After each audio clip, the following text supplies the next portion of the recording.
నిన్నటి దినం మడక్సిరలో కూటమి ప్రభుత్వం ఆధ్వర్యంలో సుపరిపాలన అనే దానిపైన బహిరంగ సభ ఏర్పాటు చేయడం జరిగింది. ఆ సభలో మొత్తం మహిళా సంఘ సభ్యులు మాత్రమే హాజరైనారు.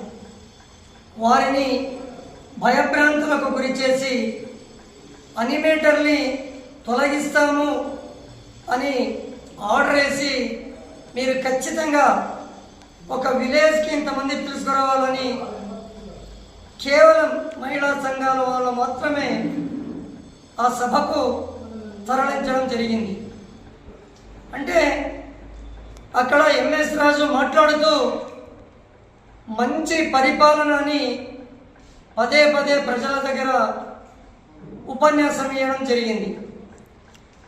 మంచి పరిపాలన అనేదానికి నిదర్శనం మీరు ఇచ్చినటువంటి ఎన్నికల హామీలను పూర్తిగా నెరవేర్చాలి. ఏదైనా కానీ మొత్తం మీరు ఇచ్చినటువంటి హామీలో ఒక్క హామీ అయినా నెరవేరిందా అని ఈ సందర్భంగా మిమ్మల్ని హెచ్చరిస్తున్నాను. దాదాపు ఇంతవరకు రైతులకు ఇన్పుట్ సబ్సిడీ కానీ ఇన్సూరెన్స్ కానీ ఏ ఒక్కటి కూడా అమలు చేయనటువంటి ప్రభుత్వం మీ కూటమి ప్రభుత్వం. ఆడబిడ్డ నిధి అన్నారు, 2 సంవత్సరాలైనా కూడా ఒక్క రూపాయి కూడా రిలీజ్ చేయలేదు. ఫ్రీ బస్ అన్నారు, కేవలం అమరాపురం నుంచి మాత్రమే ఒకే ఒక బస్సు బయలుదేరుతుంది. నిరుద్యోగ వృద్ధి అన్నారు, ఎన్నికల సమయంలో 3,000 రూపాయలు నిరుద్యోగ వృద్ధి ఇస్తామని. నిరుద్యోగులు విద్యావంతులు చదువుకున్నటువంటి వారు ఇంతవరకు లబోదిబోమని కొట్టుకున్నటువంటి సందర్భం మేము చాలా చూస్తున్నాం. ఏ ఒక్కరికైనా సరే నిరుద్యోగ వృద్ధి ఇప్పటి వరకు మీ ప్రభుత్వం రిలీజ్ చేసిందా అని మేము అడుగుతున్నాం.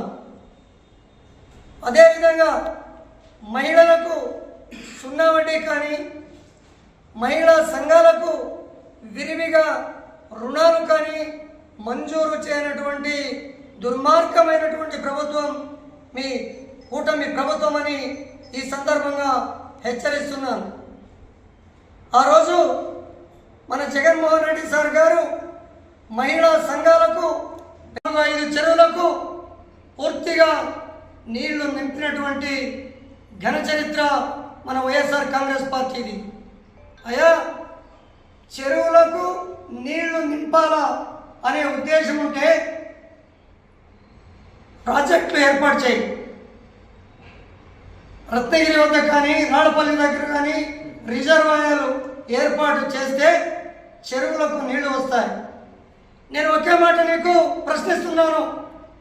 దాదాపు ఈ నియోజకవర్గంలో ఉన్నటువంటి చెరువులన్నిటికీ నీవు నీ హయాంలో నీళ్లు నింపినట్లయితే నీ యొక్క విగ్రహాన్ని మడక్సిర నడి బొడ్డులో ఉంచుతామని ఈ సందర్భంగా తెలియజేస్తున్నాం.